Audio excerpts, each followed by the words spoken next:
Assalamualaikum warahmatullahi wabarakatuh. Alhamdulillahirrabbilalamin. Kita bertemu lagi di kelanjutan setelah maqam muhibbin tawadhu. Berikutnya kita akan membahas tentang maqam jihad fisabilillah. Oke, langsung saja dalam ayat ini akan saya jelaskan surat Al-Ankabut, ayat 69 yang berbunyi walladzina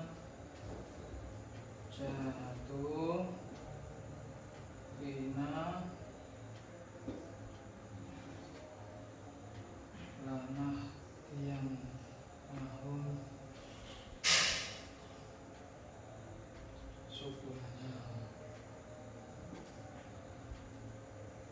wa innallaha lama'al muhsinin.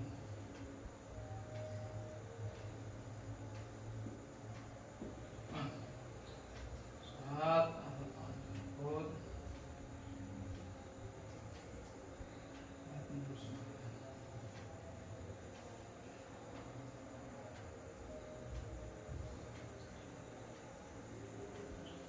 Bismillahirrahmanirrahim. Wa alladzina jahadu fina lanahdiyannahum subulana wa innallaha lama'al muhsinin. Dan orang-orang yang berjihad di jalan kami, maka benar-benar akan kami tunjukkan jalan kami, karena sesungguhnya Allah bersama orang-orang yang berbuat baik. Seperti itu ayatnya. Dan kita akan menjelaskan tentang ada berapa sih sebenarnya musuh-musuh kita itu, dan bagaimana cara menanggulanginya sesuai dengan porsi-porsinya agar kita tidak salah ketika berjihad di jalan Allah tersebut. Bismillahirrahmanirrahim. Jadi yang pertama kita harus mengetahui musuh-musuh yang ada di dalam diri kita sendiri dulu. Nah, yang pertama jihad yang ada dalam diri, jihadun nafsi. Nah, ini yang pertama. Apa saja jihadun nafsi itu? Yaitu satu, mengendalikan hawa nafsu.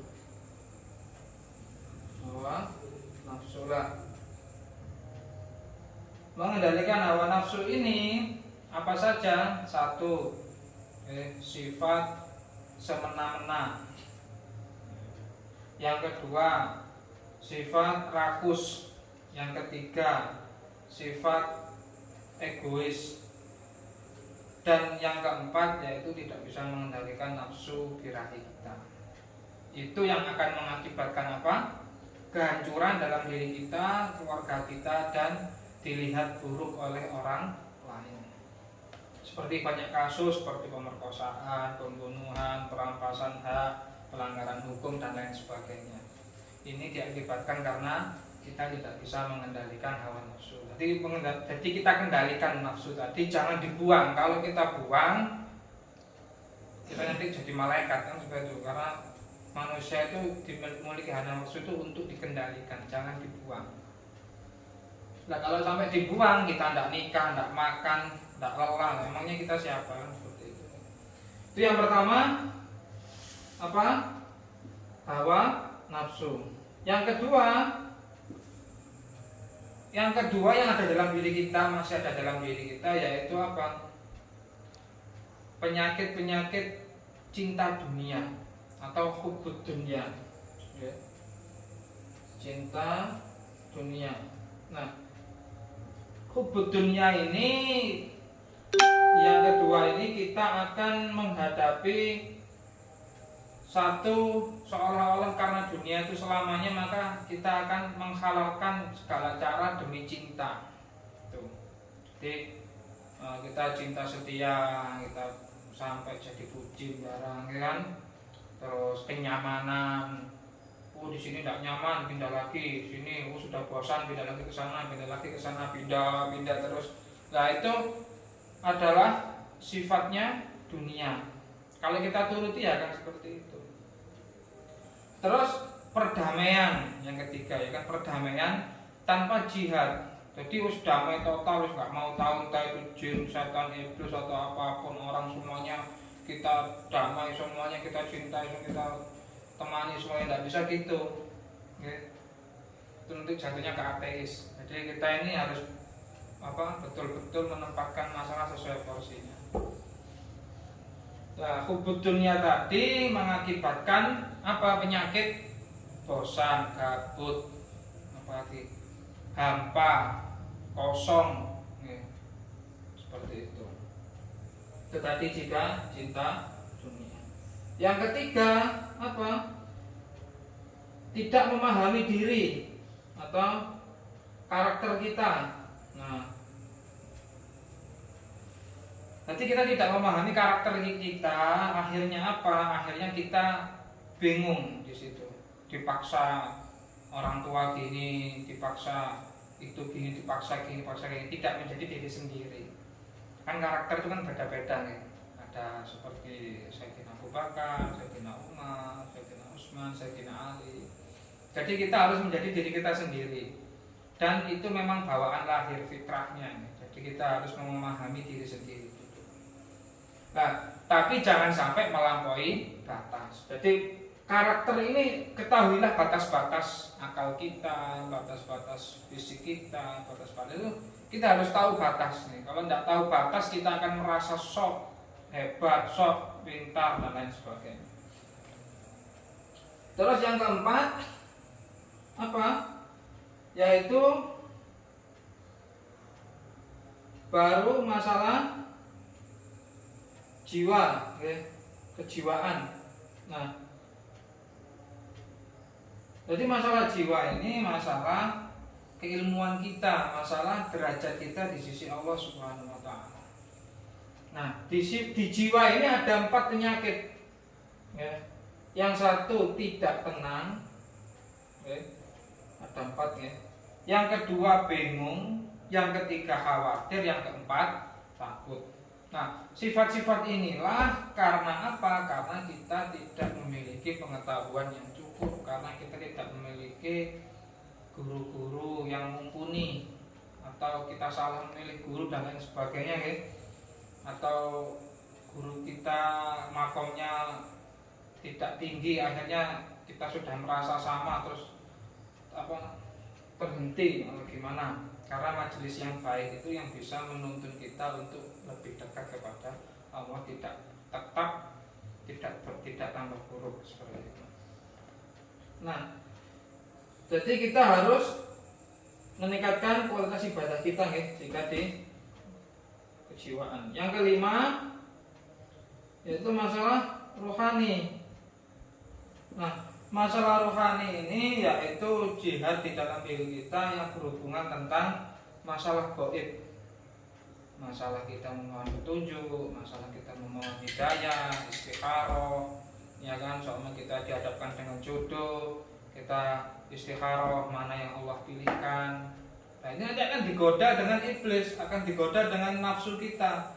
Yang di mimpi kita tadi itu siapa? Apakah itu dari Allah, dari iblis, atau dari hawa nafsu kita? Jadi rohani ini yaitu tertutupnya hijab. Kita tidak bisa membedakan karena sudah keruh hatinya, sudah kotor, akhirnya dia tertutup. Terus yang dekat lagi dengan diri sendiri adalah keluarga kita, anak-anak dan istri kita. Jadi kalau laki-laki itu kan tanggung jawabnya ke ibu, ya, ke saudara perempuan, ke istri, ke anak perempuan, ke ponakan, ya kan. Terus sama menghormati wanita dan orang yang lebih tua. Jadi kalau kita tanggung jawabnya itu tadi, ibu, saudara perempuan, istri, anak perempuan, dan keponakan kalau dia ada masalah dengan keluarganya, kita harus memberi nasihat pada keponakan kita. Itu tugasnya laki-laki, tanggung jawabnya. Pun, jadi yang ke-6 tadi kepada keluarga, ya. Keluarga dekat. Karena mereka bisa menjadi musuh kita. Inna min azwajikum wa auladikum aduwwan lakum. Sak temene bojomu, anakmu bisa menjadi musuhmu. Jadi sesungguhnya anak dan istri itu bisa menjadi musuh kita.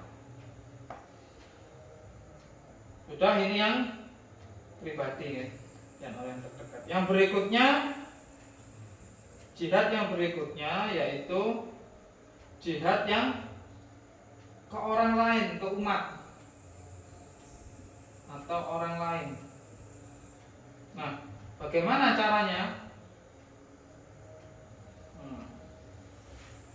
Jihad yang ini kita harus mengetahui porsi-porsinya. Itu pertama, ini yang ditakuti oleh Rasulullah, yaitu ulama su,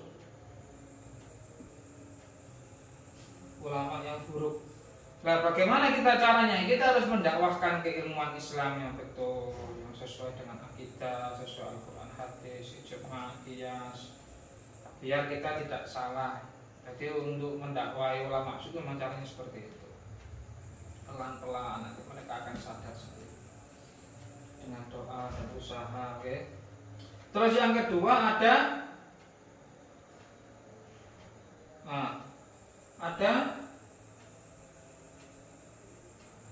dukun-dukun, ya.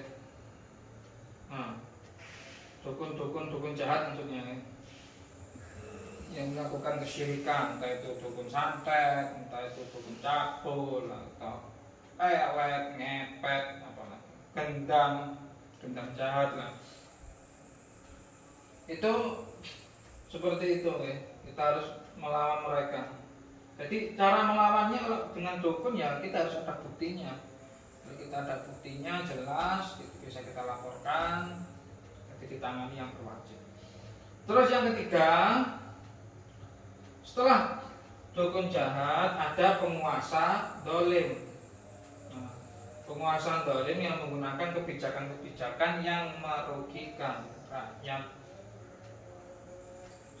Nah, bagaimana cara mengalahkan penguasa dolim? Nah, kita harus bersatu untuk memberikan nasihat, untuk memberikan isi hati kita, curahan hati, atau dia janji-janji palsu atau gimana, bisa di demo atau gimana, atau kita pilih ganti pemimpin.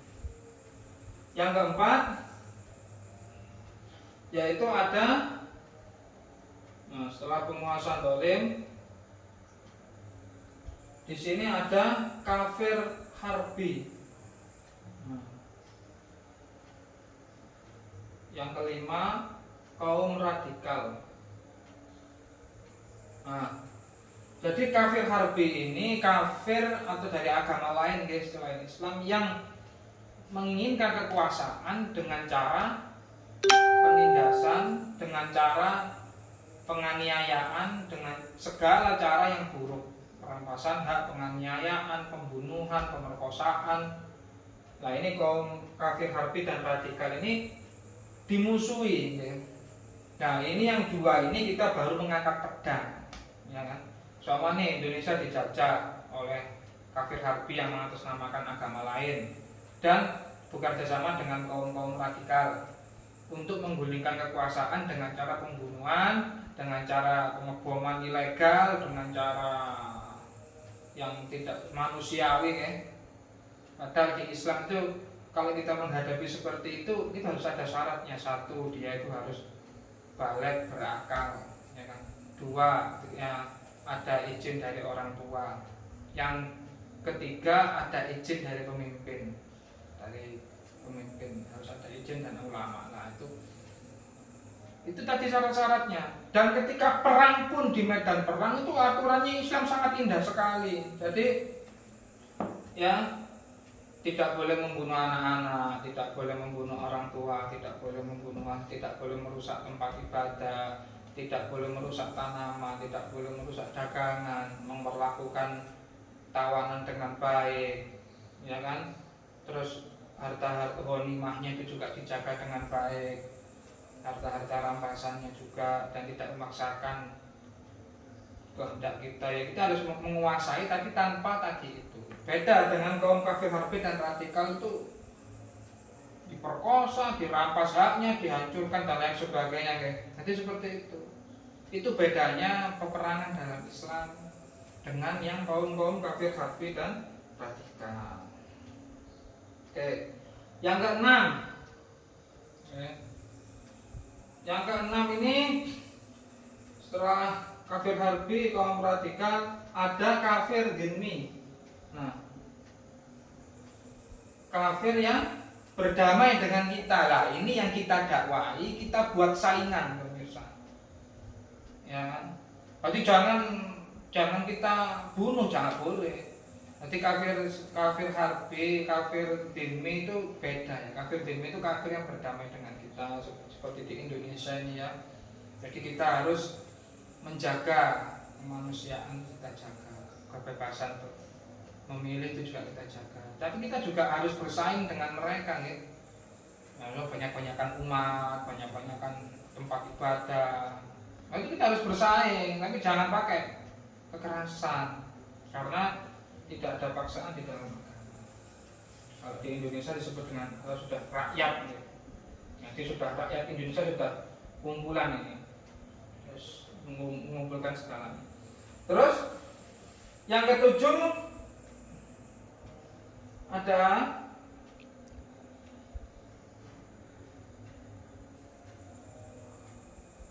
yang ketujuh ini ada orang-orang yang melampaui batas.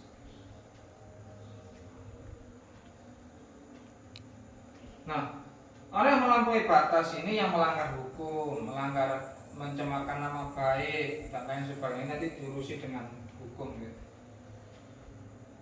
Ada hukum pidana nanti. Dan yang kedelapan yaitu pasukan Dajjal, pengikut Dajjal. Ya. Nah, mereka ini memiliki keistimewaan yang seperti Dajjal tersebut. Ya. Jadi ini pengikut ini untuk akhir zamannya ya. Pengikut Dajjal. Terus ya, tuh. Ini yang di umat atau orang lain. Terus yang goib. Nah, ini yang terakhir yang goib. Nah, yang goib ini apa saja? Pertama, jin, setan, iblis di dalam diri. Nah, ini yang goib. Satu, jin korin. Ini menggoda pilihan, makanya kita harus buat jadwal kegiatan sehari-hari seperti di pondok, biar tertib dan disiplin. Dua, ada setannya ada 9 ya. Yang atas yang menggoda tauhid ini namanya lakus. Kita harus memiliki keilmuan tauhid. Yang di mulut namanya masud, kita harus menjaga ucapan. Yang di dada yang bisikan supaya putus asa namanya makwan, kita harus positif. Kita harus jangan putus asa, jangan bunuh diri, jangan sampai 1, 2, 3. Yang keempat ada murah, ini urusan ekonomi, barang haram, riba, goror, judi, ya kan, pemaksaan. Terus yang di kanan ini ibarat yang urusan kanan ini urusan keluarga, disebut dengan dasim, yang rusak keluarga, rusak rumah tangga. Jadi kalau sama keluar rumah mau sudah ditutup masuk kita salam. Terus ada hafaf ini biar terlena, terus ada khinzib ini yaitu menggoda di waktu ibadah, waktu sholat Allahu Akbar tuh khinzib datang berbisik-bisik agar kita ingat yang lain. Terus walahan itu tugasnya untuk sesuci biar kita tidak suci, ragu dengan wudu, kotor tempatnya. Terus zalitun di tempat-tempat maksiat. Terus berikutnya ada apa? Iblis yang ke-11 ya, ada iblis, jadi jinnya 1, setannya 9, terus iblisnya 1. Ini yang bertugas agar kita tidak bisa membedakan mana petunjuk, mana dari hawa nafsu dan dari jin, setan, iblis. Nah, itu ada 11 ya.